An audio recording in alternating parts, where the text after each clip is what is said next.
Tak sabaran berjalan kaki, aku pun berlari kecil bersama Kak Fiona menuju ruang ICU tempat papi kami dirawat. Batin kami menangis melihat papi yang sudah tak berdaya dengan alat medis di sekujur tubuh beliau. Aku memeluk Kak Fiona untuk saling menguatkan. Hatiku semakin teramat sedih karena aku dan Kak Fiona hanya bisa menatap papi dari balik kaca ruang ICU tanpa bisa masuk ke dalam ruangan.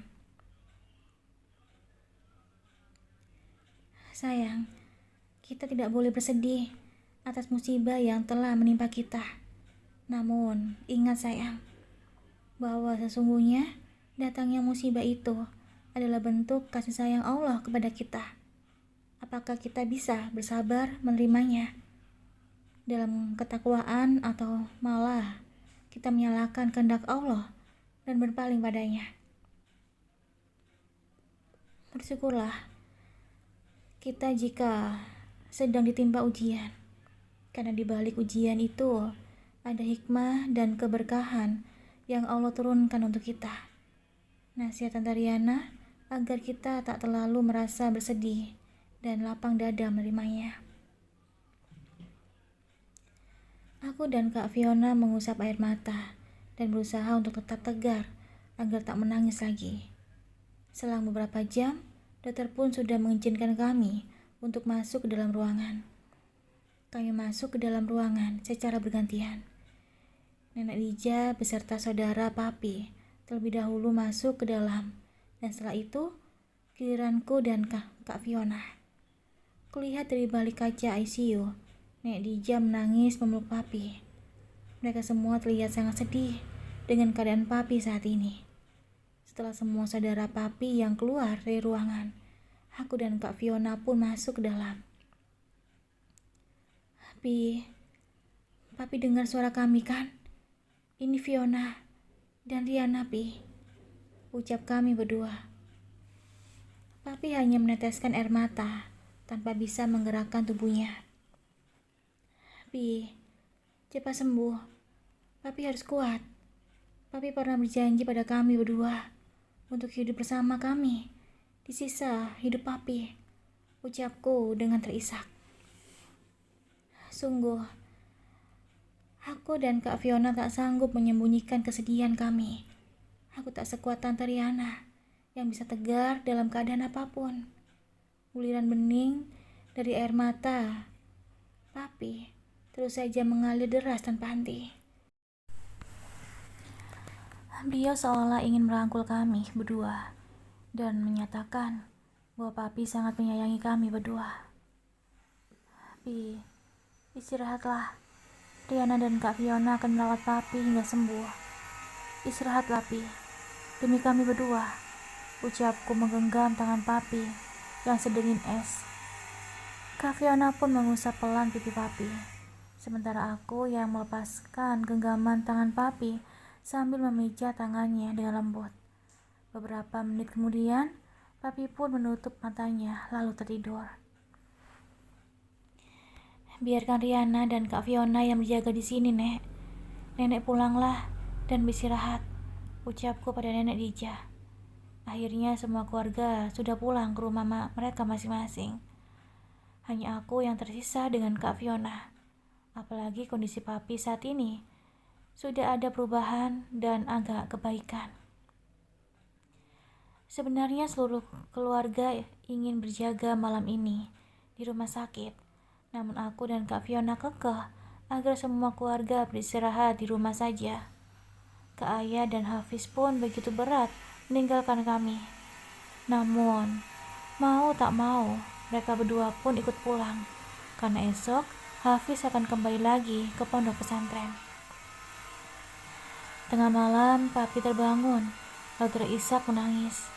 Aku terjaga mendengar tangisan papi, sementara Kak Fiona begitu terlelap karena ia sangat kelelahan. Papi kenapa? Tanyaku mengelus pipi papi dan mengusap air matanya. Papi, sayang kalian, ucap papi dengan suara yang terbata-bata. Tanpa papi ucapkan pun, Diana dan Kak Fiona mengetahuinya, Pi. Kami sangat menyayangi Papi. Ucapku mencoba menahan kesedihanku. Papi ingin sekali bertemu dengan ibumu, nak. Papi ingin meminta maaf padanya, ucap Papi. Sebenarnya, sebelum Papi sakit, aku pernah menceritakan pada Papi tentang kehidupan ibuku. Dan Papi sangat menyesal akan hal itu. Beliau merasa sangat bersalah karena Papi selama ini tidak pernah memberikan tanggung jawab dan kasih sayangnya. Andai saja saat itu ibu tak punya keluarga dan bersuami, kemungkinan besar Papi akan rujuk kembali.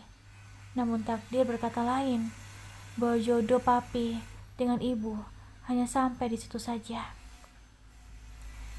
Dan malam ini Papi sangat menginginkan bertemu dengan ibu. Semoga saja aku bisa membujuk ibu untuk bisa datang ke Bogor melihat keadaan Papi. Keelus lembut kepala Papi sampai beliau menutup mata untuk tidur.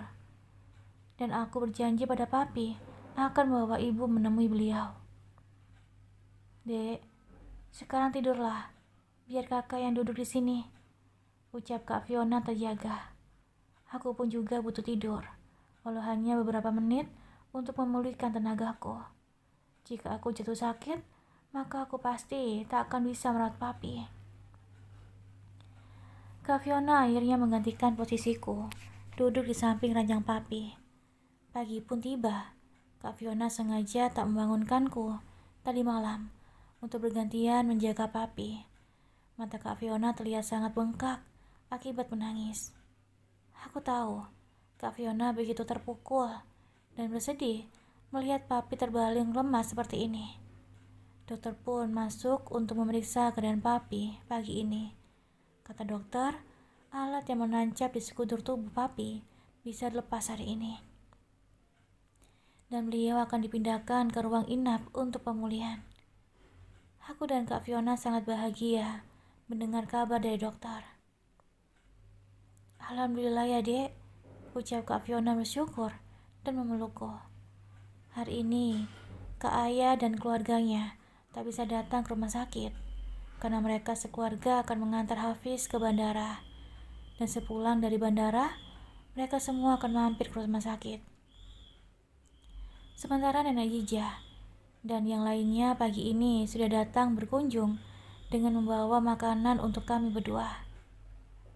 Cucuku, kalian sarapanlah. Jangan sampai tubuh kalian ikutan lemas karena kurang asupan, ucap nenek. Nenek kalian benar sayang. Apa ibu sudah makan? Tanya Papi pada nenek. Jangan khawatirkan ibu. Ibu sudah sarapan tadi sebelum berangkat. Kamu sekarang makanlah, ucap nenek menyuapi Papi. Tangan tenta itu masih kuat untuk menyuapi anaknya yang sudah dewasa. Aku begitu terenyuh, sampai-sampai aku tak bisa menahan air mataku. Begitu besarnya kasih sayang seorang ibu. Bahkan sampai akhir hayatnya pun, kasih sayangnya tak pernah luput.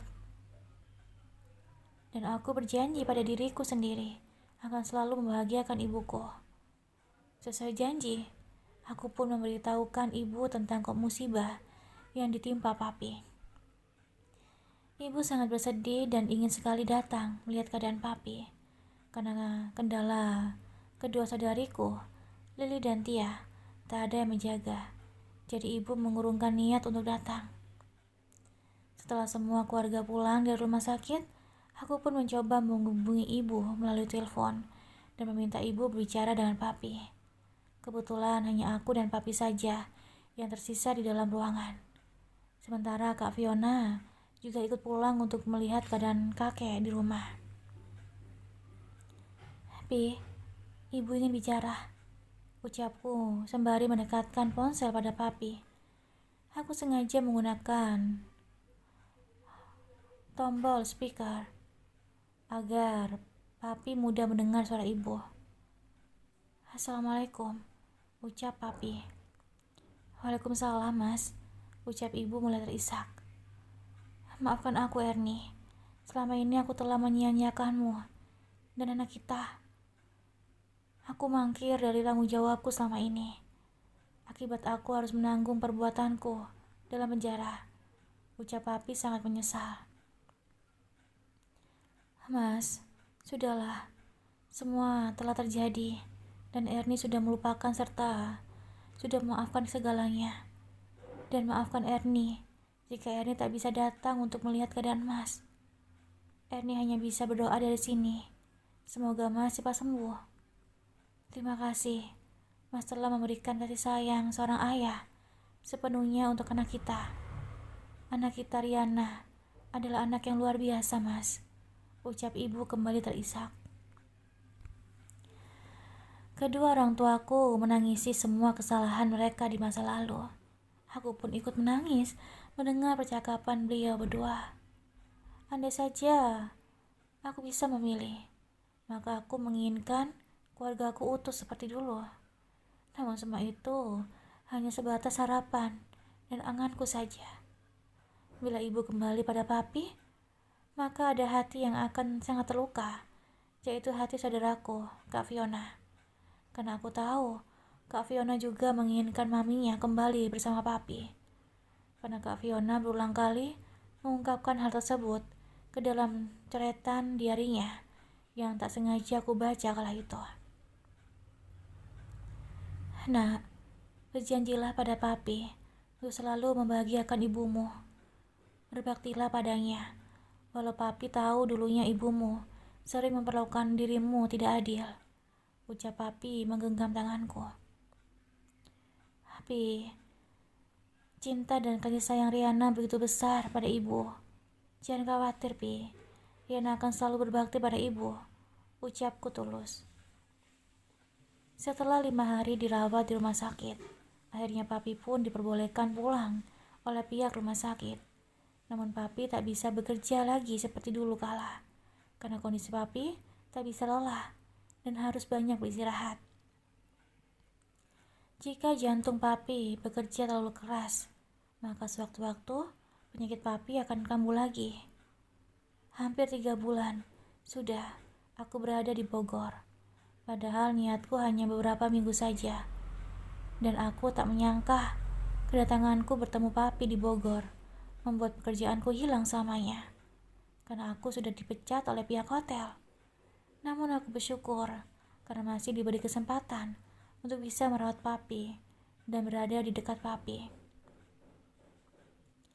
Walau Papi tak bisa bekerja lagi, namun Papi tetap menafkahiku dan mengirimkan uang untuk ibu dan saudaraku di sana. Sebenarnya ibu sangat malu menerima nafkah dari Papi. Ibu merasa tak pantas mendapatkan nafkah itu, mengingat ibu dan kedua saudaraku bukanlah tanggung jawab Papi. Papi selalu memaksa ibu untuk menerimanya, karena Papi meniatkan semua itu untuk bersedekah. Papi mencoba kembali lagi untuk bekerja, walau mengatakan dirinya sudah sembuh dan bugar seperti biasa. Namun siapa sangka, sepulang dari kantor, Papi jatuh pingsan, dan kini Papi kembali lagi dirawat di ruang ICU. Keadaan Papi lebih parah dari sebelumnya. Padahal, aku dan Kak Fiona sudah berusaha untuk mencegah Papi agar tak bekerja lagi. Sambil menunggu Papi sadar, aku duduk di samping Tante Riana dan Om Bram. Tiba-tiba ponselku bergetar di dalam kantong rokok. Aku mengabaikan dan tak mengangkatnya, meski getaran itu berulang kali. Sayang, angkat ponselnya. Siapa tahu sangat penting, ucap Tante Riana. Aku lihat 15 panggilan tak terjawab dari nomor ibu. Aku buka pesan masuk dari Tia adikku. Kak, ibu sakit keras. Sebuah pesan masuk ke dalam ponselku. Usai aku baca pesan dari Tia, aku pun langsung menghubungi ibu. Berulang kali aku menelepon nomor ibu, tetap saja panggilanku tak diangkat. Tia, angkat teleponnya, Dek. Pesanku terkirim. Sekitar 5 menit, ponsel pesanku akhirnya dijawab. Maaf Kak, Tia baru bisa balas. Tadi Tia sedang mengurus semua perlengkapan ibu sebelum operasi.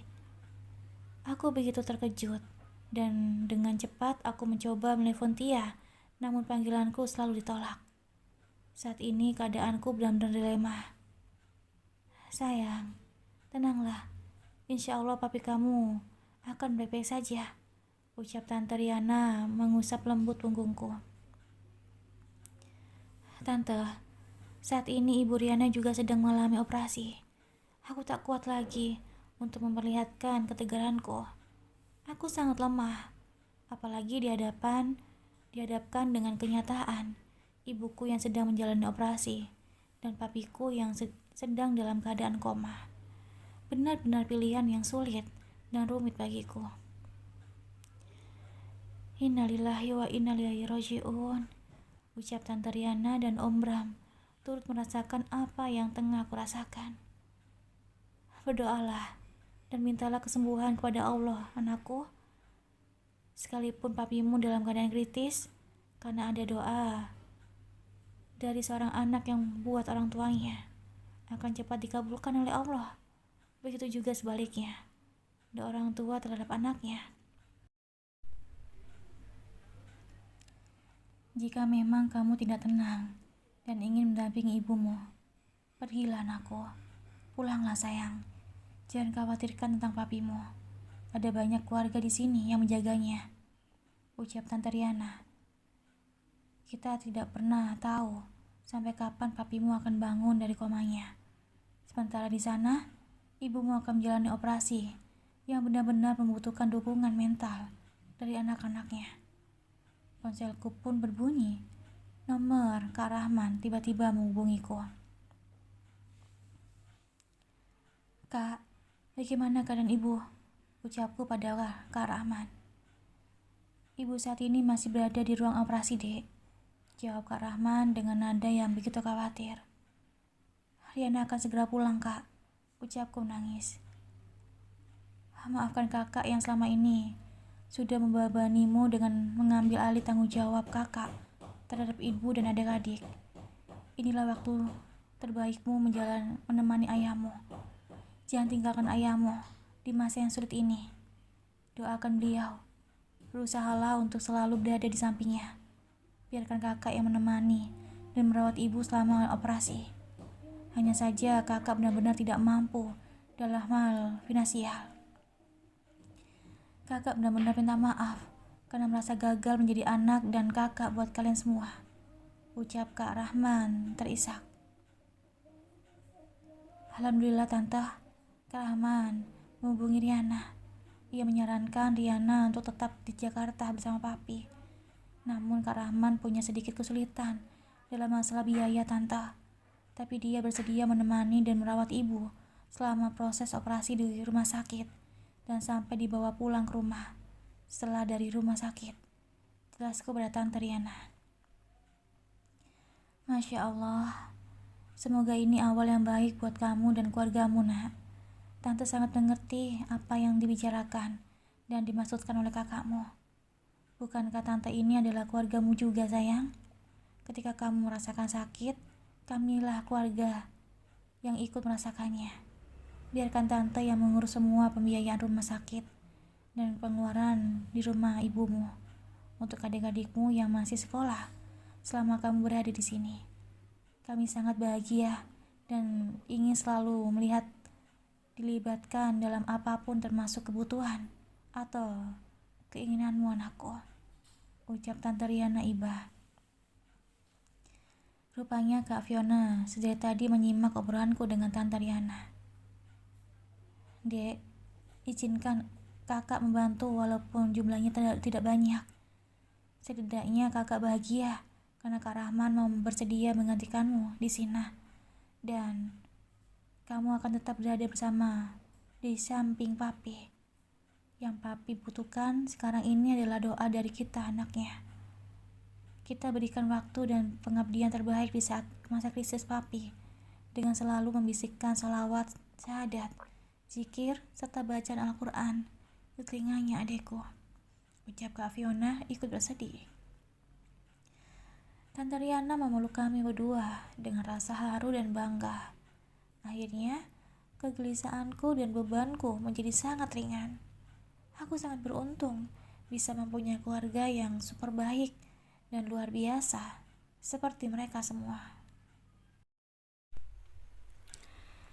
Semua keluarga Farid tak ada yang pulang dari rumah sakit karena keadaan Farid semakin memburuk. Ritme jantung Farid hampir tak beraturan dan normal. Para dokter memasuki ruangan untuk memompa jantung Farid yang kadang tak berdetak. Semua keluarga yang menunggu di ruangan ICU menangis pilu.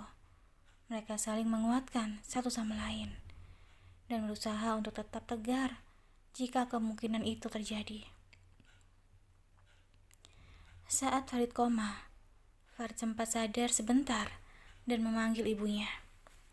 Ibu Dija yang kebetulan berada menunggu di luar pun langsung ke dalam ruangan. Farid hanya menyampaikan permintaan maafnya pada Bu Dija. Farid bahkan bilang pada Bu Dija jika Farid melihat bapak dan Reza anaknya sudah datang untuk menjemputnya. Setelah itu, Farid pun kritis sampai saat ini. Terlihat dokter sedang berusaha keras mencoba memacu jantung Farid dengan alat pacu jantung. Saat dokter dan para perawat keluar dari ruangan, Bram meminta pada dokter agar semua keluarga diizinkan untuk masuk ke dalam ruangan. Karena Budi Jala yang meminta Bram untuk itu. Dan Bram juga menginginkan semua alat medis yang menempel di tubuh Farid dicabut saja. Keluarga Farid menginginkan Farid pergi tanpa satu alat pun menancap di tubuhnya. Nah, rasanya Farid tinggal menunggu waktunya.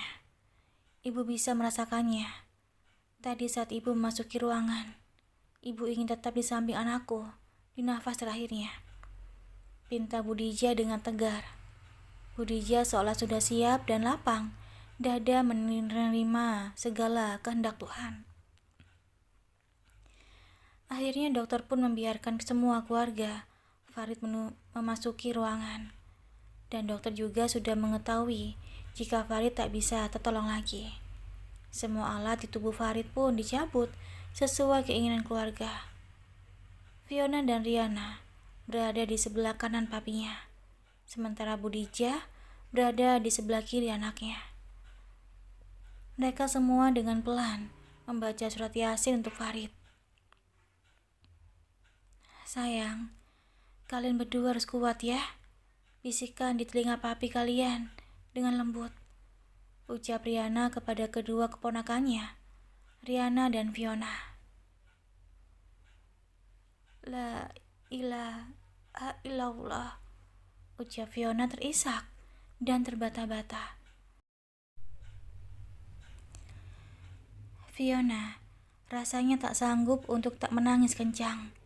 Tante Riana memeluk Fiona dengan erat agar Fiona tenang. Tenang sayang, tenang. Lihat papi kamu. Tante yakin Bang Farid tersenyum pada kalian berdua, ucap Riana ikut menangis. La ilaha illallah, ucap Riana mengulang kalimat talqin di telinga papinya dengan lembut. Walau dalam keadaan menangis, namun Riana lebih tegar daripada Fiona. Budija kembali mengingat saat anaknya Rahmi sakaratul maut dulu. Budija mengira jika dirinya yang sudah uzurlah yang akan meninggal terlebih dahulu. Namun ajal siapa yang tahu? Andai nyawa bisa digantikan, maka Budija menyerahkan nyawanya saja untuk lebih dulu menghadap Sang Ilahi. Mereka semua menguatkan diri. Mereka bahwa segala apapun yang ada di dunia ini pasti akan diambil oleh pemiliknya, yaitu Sang Pencipta. Sepersekian detik, dengan mudahnya Farid mengembuskan nafas terakhirnya. Senyuman Farid saat meninggalkan dunia ini terlihat begitu tenang dan damai. Innalillahi wa innalillahi roji'un, ucap Budija langsung menutup kedua mata anaknya. Papi, papi, papi sudah berjanji sama Fiona dan Riana. Jangan pergi, papi. Jangan pergi. Fiona masih ingin bersama papi. Tuhan, kembalikan nyawa papi Fiona. Fiona memohon Tuhan. Teriak Fiona histeris dan menangis pilu. Fadil dan Imran memeluk keponakannya dengan erat. Fiona sayang, ada Om Fadil dan Om Imran di sini. Lihat senyuman papimu, nak. Ia sudah bahagia untuk pergi, nak. Ucap Imran menangis. Om Fadil, papi hanya pingsan kan, Om? Jawab Om Fadil. Papi pingsan kan? Ucap Fiona belum bisa menerima kenyataan. Fiona memberontak dan menuju jasad papinya. Papi, bangun, Pi. Fiona ingin mencium tangan papi. Jika papi pergi, siapa yang akan mencium kening Fiona saat Fiona berangkat ke kampus, Pi? Papi! Tangis Fiona pecah saat ingin memastikan bahwa papinya masih hidup. Tante Riana yang tadinya memeluk Riana, kini beralih memeluk Fiona dan berusaha menenangkannya. Istighfar sayang, istighfar, ucap Riana dengan lembut di telinga Fiona. Fiona pun akhirnya jatuh pingsan karena tak kuasa menahan kesedihannya. Sementara itu, Riana tersungkur ke lantai dan memeluk lututnya, mencoba menahan tangisnya. Riana, kamu harus kuat sayang. Allah lebih mencintai papimu dibandingkan kita semua, ucap Fadil memeluk keponakannya. Rizka memeluk nenek Dijah yang juga tak kalah menangis pilu. Fiona yang jatuh pingsan terpaksa dilarikan ke ruang UGD oleh Bram dan kakek Sidik. Ina, istri Sidik, kembali mengingat saat pertama kali Farid membantunya dalam keadaan terpuruk dan mengajaknya bekerja. Ina langsung memanjatkan doa untuk Farid dengan tulus dan sepenuh hati. Jasad Farid pun dibungkus untuk dibawa pulang dengan ambulan. Jasadnya akan dimandikan di rumahnya sendiri. Bapak mertua Farid yang sudah uzur di atas kursi roda hanya bisa menangis sejadi-jadinya. Bapak mertua Farid tak menyangka jika Farid pergi secepat itu. Padahal mertuanya sudah menitip pesan pada Farid kalau Farid masih hidup, agar ketika Allah memanggilnya nanti, ia akan kuburkan satu kuburan dengan makam istrinya. Namun, nyatanya, bapak mertua Faridlah yang menyaksikan Farid meninggal terlebih dahulu. Fiona, nanti kalau papi pergi, tolong jaga kakekmu sampai akhir hayat. Jaga dan rawatlah beliau dengan ikhlas dan sepenuh hati, pesan Farid kala masih hidup.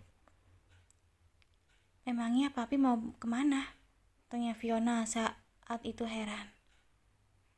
Maksud papi, saat kamu di rumah sayang dan papi pergi bekerja, ucap Farid 3 bulan yang lalu.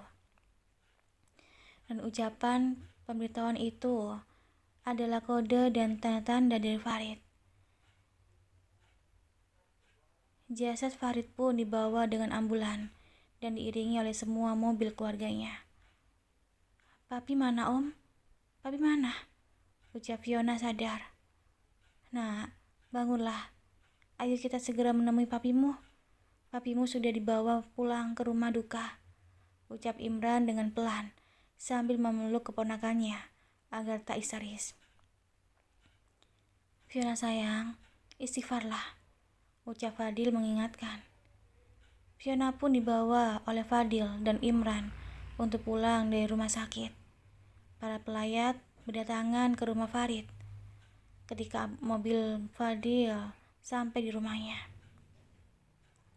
Fiona kembali berteriak, menangis memanggil papinya.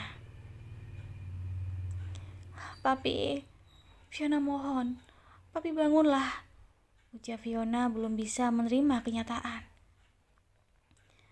Tante Riana pernah bilang sama Fiona untuk berbakti kan? Bagaimana Fiona bisa berbakti jika papi meninggalkan Fiona? Tanya Fiona dengan derayan air mata pada tantenya Riana. Sayang, jika kamu ingin berbakti kepada papimu, maka tunjukkan ketegaranmu. Kau mau papimu menangis melihatmu seperti ini? Ucap Riana berusaha untuk tak mengeluarkan air mata. Fiona mengangguk mengerti, namun air matanya tak bisa dikendalikan. Ia mencium jasad papinya yang sudah terbujur kaku untuk yang terakhir kalinya. Saat jasad Farid dimandikan, kedua saudaranya, Imran dan Fadil pun ikut ambil memandikan jenazah abangnya. Tak sadar, Imran menangis sesegukan saat menyiram tubuh saudaranya dengan air. Ia begitu terpukul dengan kepergian abangnya Farid. Di saat kedua putrinya bersamanya, Farid malah pergi meninggalkan dunia ini untuk selama-lamanya. Usai dimandikan, jasad Farid pun dinakafani lalu disalatkan. Ya Allah, Engkau telah memanggil milikmu. Besarkan rasa sabarku dan luaskan ketabahanku untuk menerima takdirmu. Hamba ikhlas. Hamba mohon, ampuni dosa-dosa papi hamba dan terimalah amal perbuatannya. Ucap Riana memanjatkan doa. Jasad Farid dimasukkan ke dalam keranda besi. Riana masih ingat pesan-pesan papinya sebelum sakit hingga pergi meninggalkannya. Farid meminta pada Riana untuk selalu berbakti kepada ibunya. Jangan sampai kalian saling menyakiti satu sama lain ya nak. Tetaplah saling menyayangi dan saling menjaga. Kamu dan Fiona sama-sama luar biasa di mata papi. Ucap Farid kala itu memuji kedua putrinya sembari mencium kening putrinya secara bergantian. Ernie yang sudah sadar pasca operasi penyedotan cairan di paru-parunya, kini keadaannya agak membaik. Ernie terus saja meracau memanggil nama putrinya, Riana. Namun Rahman takut memberitahu jika ayah Riana sudah meninggal dunia. Rahman takut kesehatan ibunya terganggu. Apalagi Ernie baru saja selesai menjalani operasi. Rahman terpaksa berbohong jika Riana masih dalam perjalanan pulang agar ibunya merasa tenang. Dalam keadaan berkabung, Riana menyempatkan diri untuk menanyakan kabar ibunya pada Rahman. Agar hati Riana tenang, Rahman sengaja memberi kabar yang menggembirakan dan terpaksa berbohong jika ibu mereka tak jadi operasi. Saat Riana ingin mengobrol dengan Ernie, Rahman beralasan jika Ernie sedang tidur pulas. Tinggal Fiona, Riana dan kakeknya di dalam rumah peninggalan almarhum papinya. Hari pertama peninggalan Farid, seluruh keluarga menginap di rumah duka. Mereka tak ingin Riana dan Fiona kesepian dan berlarut dalam kesedihan. Sebisa mungkin keluarganya menghibur kedua anak yatim itu. Hanya Hafiz yang bisa pulang dari pondok saat Farid meninggal. Sementara ayah sedang bertugas di Lebanon dan tak bisa pulang ke tanah air. Hanya doa yang bisa ayah kirimkan untuk omnya Farid. Ayah berusaha untuk menghibur kedua adik kesayangannya agar tetap tegar dan semangat. Sementara Shirley sudah mengetahui mantan suaminya meninggal dunia. Shirley begitu sangat menyesal karena tak sempat bertemu dengan Farid dan meminta maaf. Beruntung Fikri selalu menjaga Shirley dalam keadaan apapun. Yang kebetulan Fikri masih menyimpan rasa dan hati buat Shirley. Pi, apa papi sudah bahagia di sana? Ucap Fiona meraba foto papinya di dalam kamar Farid. Riana hanya terisak sembari menguatkan kakaknya Fiona. Dek, bahkan papi belum sempat melihat kita menikah dan menjadi wali nikah. Nantinya, ucap Fiona kembali sesak segukan. Kak, kita berdua sudah kuat dengan keadaan apapun. Kepahitan hidup membuat kita menjadi dewasa sebelum waktunya. Setiap musibah yang menimpa kita berdua, kita sudah biasa, Kak. Dan Allah menguji kita lagi dengan kepergian orang yang sangat kita sayangi dan kita dambakan selama ini. Itu semua karena Allah sedang memperhatikan kita berdua. Kakak masih ingat kan? Kata Tante Riana, kita berdua adalah orang terpilih dan hanya kita yang sanggup menghadapinya. Riana yakin, papi kita pasti sedang tersenyum dan bangga melihat kita. Ucap Riana berusaha menghibur hati saudaranya Fiona. Kamu benar, Dek. Papi sangat bangga dengan kita. Ucap Fiona menyeka air matanya dan saling berpelukan dengan Riana. Mereka berdua tak sadar akhirnya tertidur di dalam kamar papi. Papi, ucap Fiona dan Riana secara bersamaan. Entah sudah jam berapa mereka tertidur. Saking lelapnya mereka tak menyadari jika nenek Dija masuk ke dalam kamar Farid lalu menyelimuti kedua cucunya dengan selimut almarhum. Dek, kakak melihat papi dengan nyata dan bukan seperti mimpi. Tadi papi sangat bahagia dan datang memeluk kita berdua, ucap Fiona dengan bercucuran keringat. Riana pun mengungkapkan hal yang sama pada Fiona ketika mereka berdua menangis lagi sambil mendoakan papinya. Kini kamar papinya menjadi kamar favorit untuk Riana dan Fiona. Ayah baru menyadari bahwa permintaan Farid waktu itu memohon agar membujuk Riana untuk datang ke Jakarta adalah permintaan terakhirnya. Jika mengingat akan hal itu, ayah kembali menangis sesegukan. Om sangat bahagia, nak. Kedua putih Om mempunyai kakak sepupu sepertimu, puji Farid kala masih hidup. Fiona selalu antusias membicarakanmu, dan ia sangat senang dan bangga terhadapmu, ucap Farid pada ayah. Ayah semakin sesegukan mengingat omnya Farid.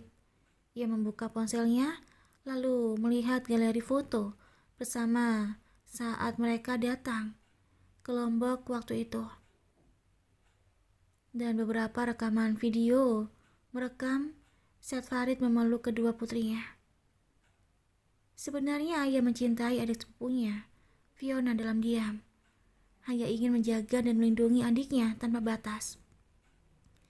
Seperti janjinya waktu kecil.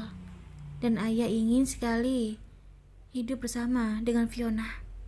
Namun ayah masih berpikir untuk menyatakan perasaannya pada Fiona.